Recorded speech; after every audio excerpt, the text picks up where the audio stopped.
damos bienvenida al señor Nelson Erazo, el expresidente del Frente Popular, dirigente de la UGT. Señor Erazo, muy buenos días. ¿Con qué expectativas se llega a esta coyuntura del diálogo tras el acuerdo de paz que se firmó la semana anterior? 90 días se abren en Ecuador para llegar a acuerdos entre el gobierno y los sectores organizados que paralizaron a Ecuador por 18 días. Gustavo, muy buenos días. Muchas gracias por la invitación.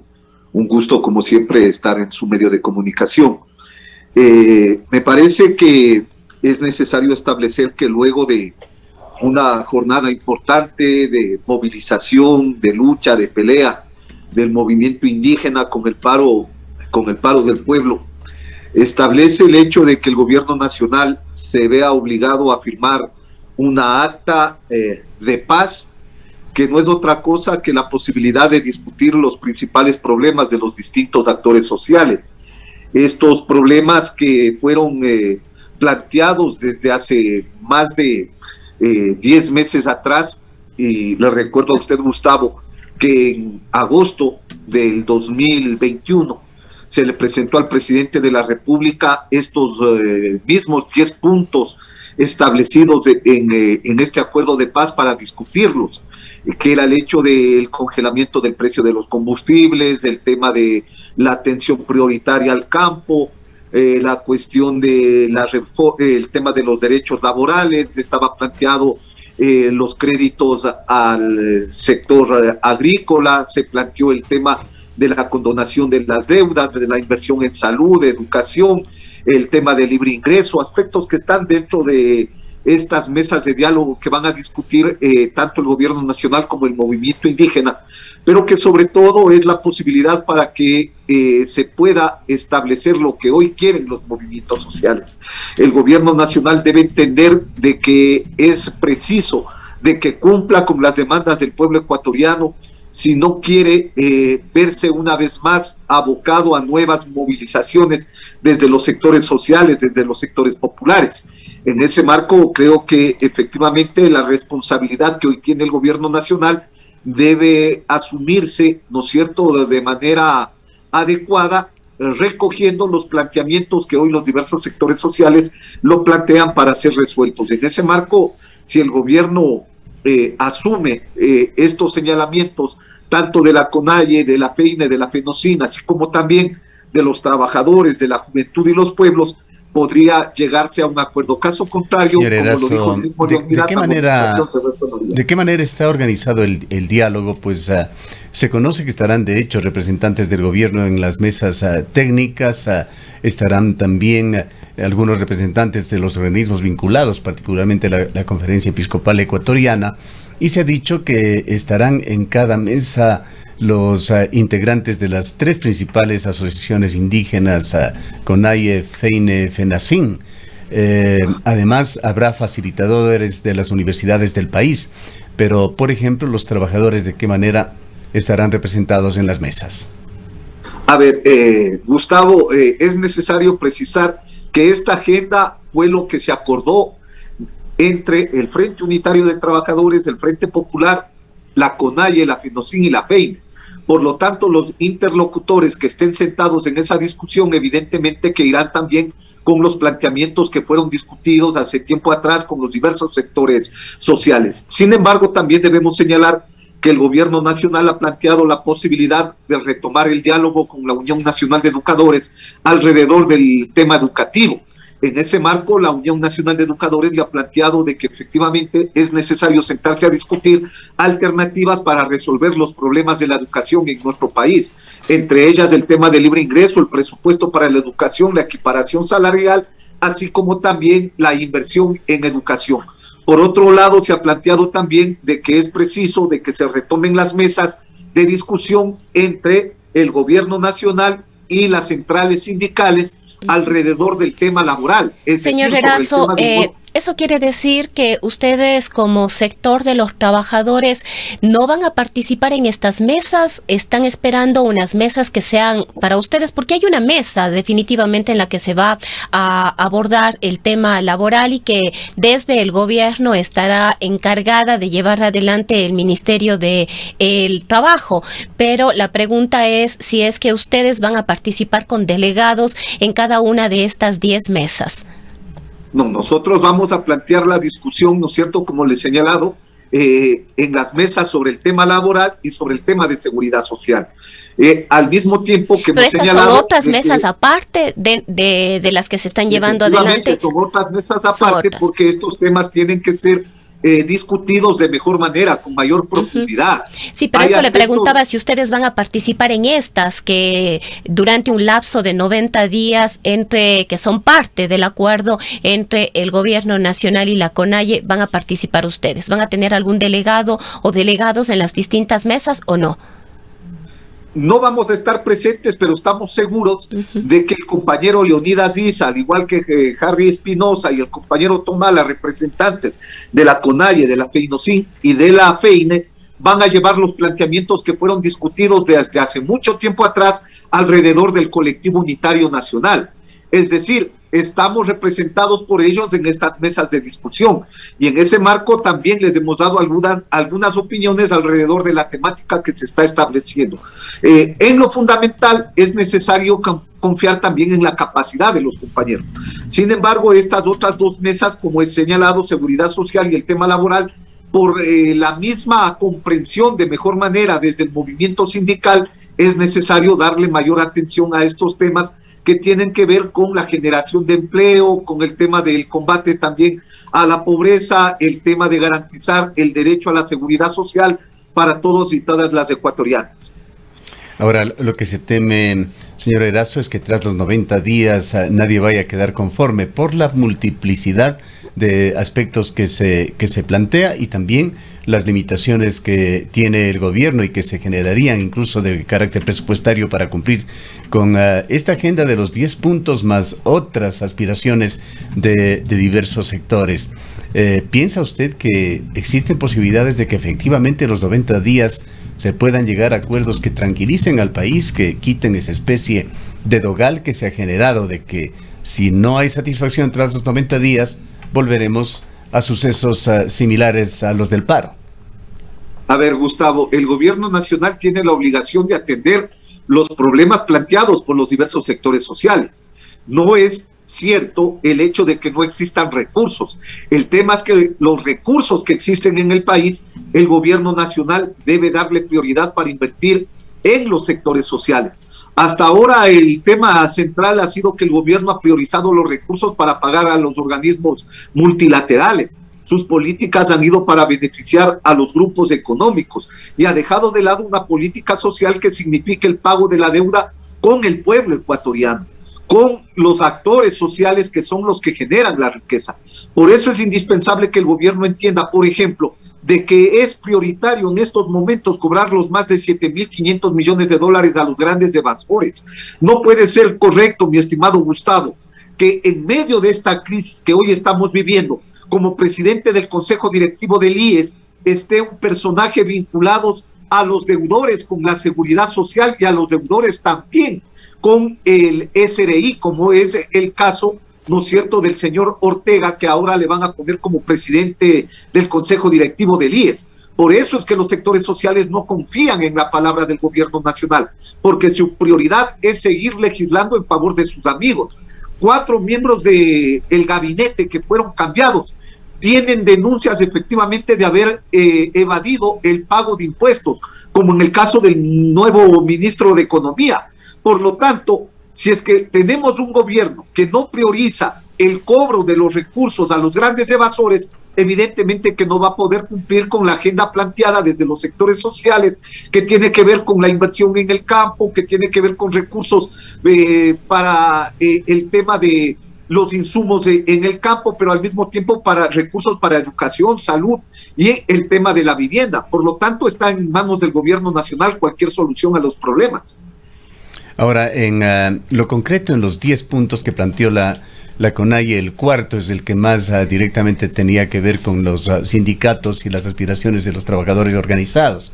Señalaba mejorar el empleo y los derechos laborales con políticas de inversión pública para frenar la precarización laboral y asegurar el sostenimiento de la economía popular, y en otro acápite se refería en ese mismo cuarto punto al pago de deudas del Instituto Ecuatoriano de Seguridad Social. ¿Qué aspiraciones concretas se tendrían en cuanto a este cuarto punto? ¿Con qué se debería cumplir para señalar de que hay acuerdo entre las partes? A ver, primero, desde el lado de los trabajadores hemos planteado de que es necesario un nuevo Código del Trabajo. Esto hemos discutido con la CONAIE. Evidentemente la CONAIE también ha planteado que respalda la posición de los trabajadores, ha señalado el hecho de que es necesario acabar con la precarización, por lo tanto es indispensable el hecho de que se garanticen los derechos constitucionales. Al mismo tiempo, la CONAIE también ha planteado el hecho de haber recogido la propuesta de los trabajadores en el tema del pago de la deuda que tiene el Estado con el Instituto Ecuatoriano de Seguridad Social, pero al mismo tiempo también está de que los empleadores también paguen la deuda que están teniendo con el IES como tal. Son cerca de 1.800 millones de dólares que están adeudando los empresarios. Son más de 20.000 millones de dólares que adeuda el Estado como tal a la seguridad social.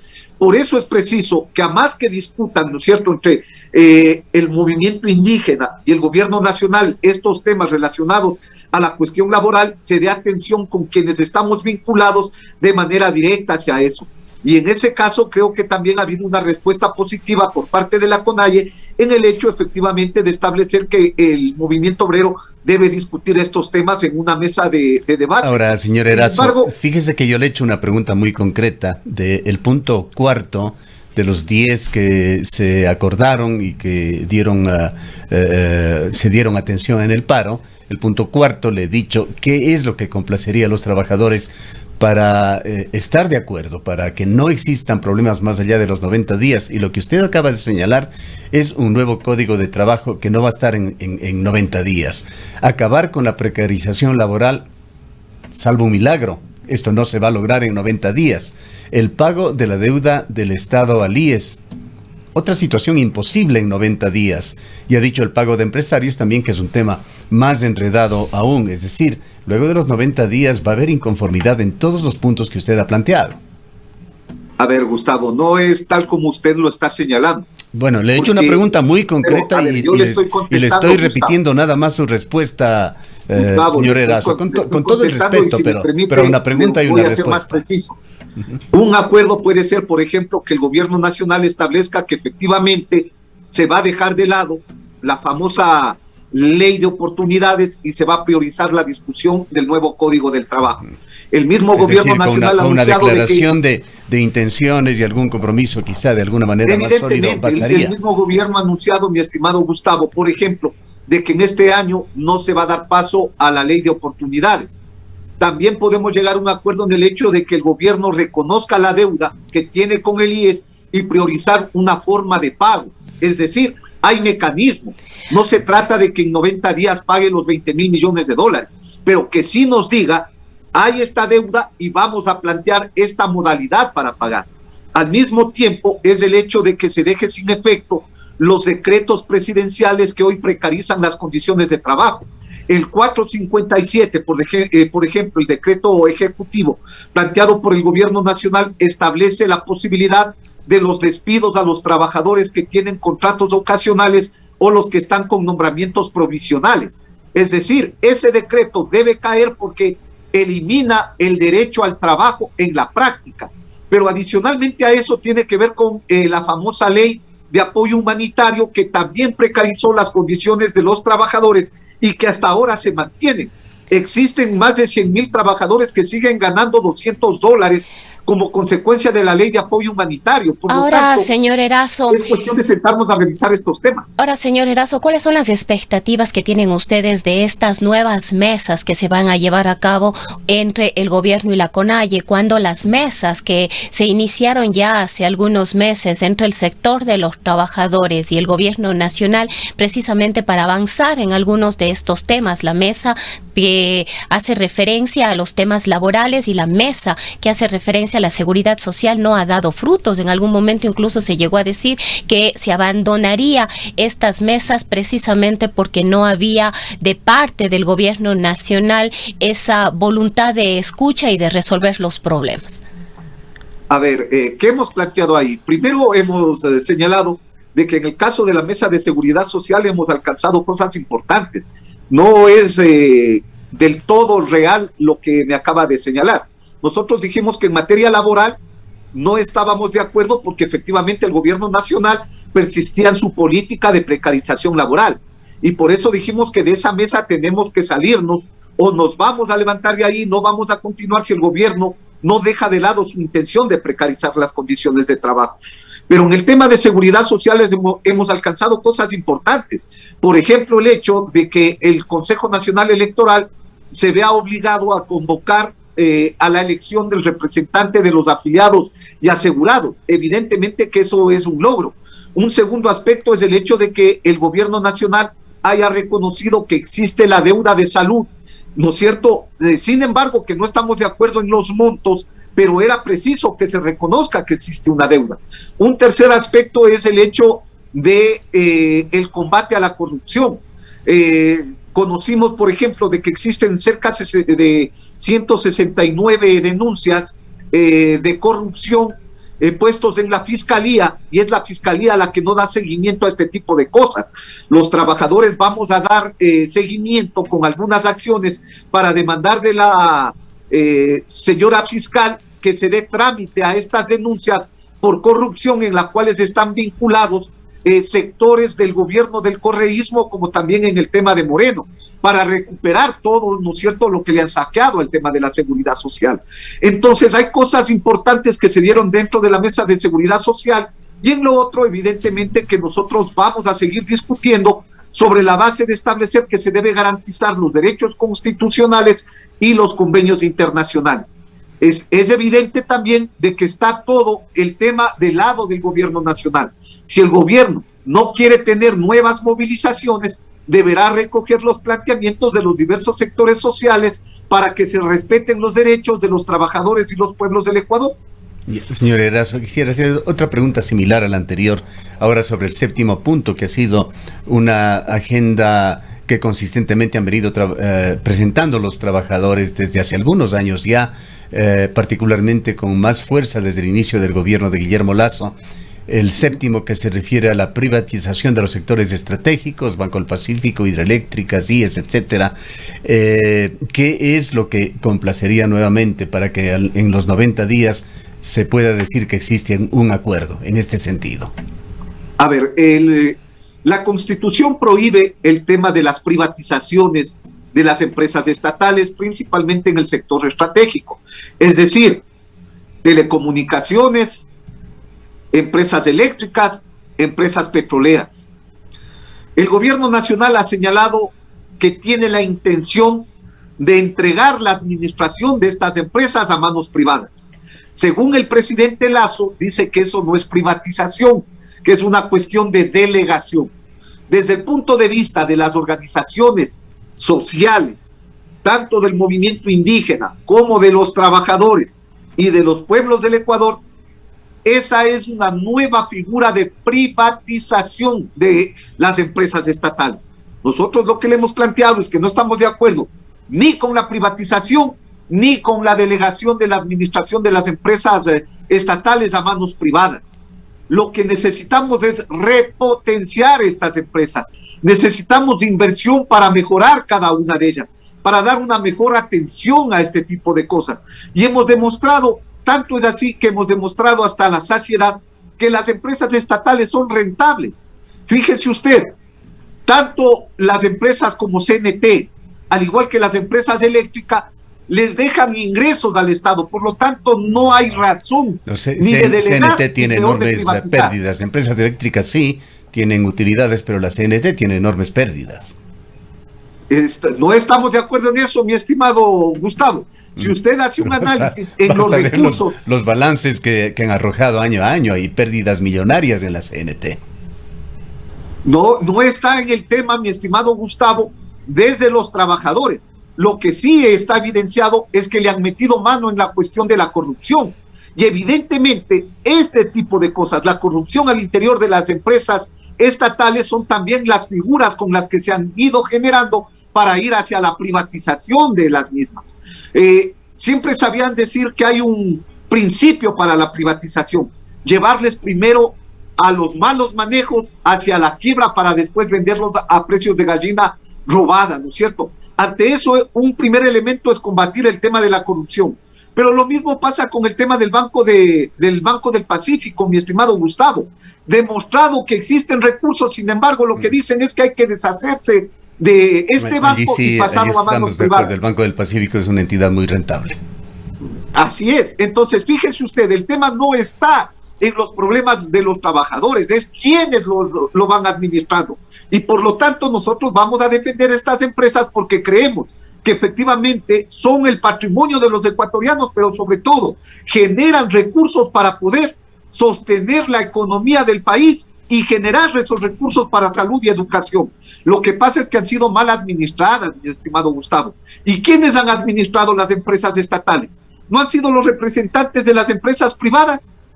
Entonces el tema es cómo nosotros, con una política en favor de la soberanía nacional, determinamos el hecho de que hay que repotenciarlas para mejorar el servicio, su calidad, ¿no es cierto?, del servicio de cada una de las empresas, pero sobre todo generar recursos que nos garanticen aplicar lo que establece la Constitución, que es el derecho al buen vivir.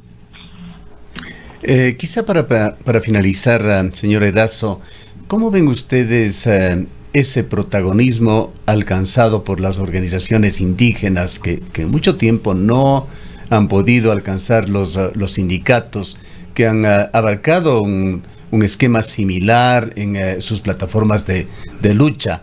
¿Hay algún tipo de celo, le diré directamente, en este sentido, o ven ustedes más bien como una sinergia que se genera con los movimientos indígenas? A ver, desde ningún lado celo político, mi estimado Gustavo. Lo que pasa es que cada uno de los sectores, en base a sus propias realidades, ha venido planteando diferentes formas de pelea.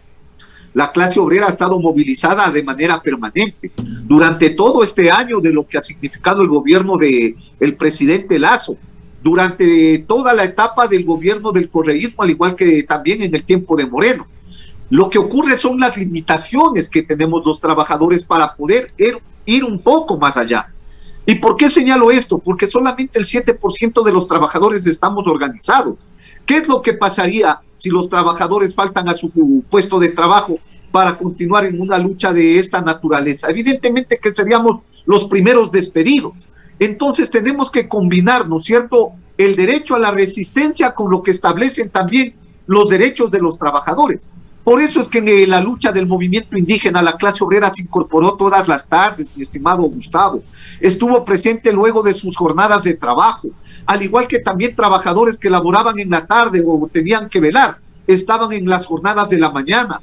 Muchos de los trabajadores estuvieron incluso con cargo a vacaciones esos días peleando junto al movimiento indígena, como los trabajadores de los municipios de Cayambe, de La Tacunga, de Salcedo, de Píllaro, de los diferentes cantones de Cotopaxi, al igual que también de Chimborazo. Es decir, estuvieron movilizados, pero evidentemente que tienen otro tipo de limitaciones. Por eso es necesario entender de mejor manera las realidades de cada uno de los sectores. Con mayor facilidad se pudo incorporar incluso la juventud estudiantil, tanto universitaria como secundaria. Pero en el caso de la clase obrera, sí hay que ver estos elementos, mi estimado Gustavo, por la realidad que tenemos. No es que la clase obrera no quiera pelear, por el contrario, tenemos una clase obrera que se levanta de manera permanente, que se moviliza, pero que por el momento está impedida evidentemente por las leyes de nuestro país que no garantizan el derecho a la huelga, por ejemplo. Los trabajadores del sector público no pueden ejecutar este tipo de cosas porque le está prohibido paralizar los servicios públicos, porque ha habido un sinnúmero de reformas laborales que lo que han hecho es atentar contra los derechos de los trabajadores. Sin embargo, hay un elemento central que me parece empatamos y conjugamos con el tema de la lucha del movimiento indígena, que es el tema de toda la predisposición para trabajar juntos, ¿no es cierto?, en la lucha por la defensa de los intereses del pueblo ecuatoriano. Y en ese marco, junto a la CONAIE, vamos a seguir movilizados, cada uno de acuerdo a sus características, a sus condiciones y a sus propias realidades. Son temas en los que hay que seguir meditando en el país, sin duda. Coincidencialmente escuchábamos el día de ayer algún reportaje sobre la nueva constitución chilena que se encuentra bajo la lupa, y allí se propone una norma amplísima para permitir la protesta. Temas que tenemos que realmente conocerlos y meditarlos. Esa es la situación en Chile. Acá en Ecuador tenemos una situación diferente. Gracias, señor Erazo, por habernos acompañado. Gracias a usted, Gustavo, muy amable. El señor Nelson Erazo, el presidente del Frente Popular y dirigente de la UGT.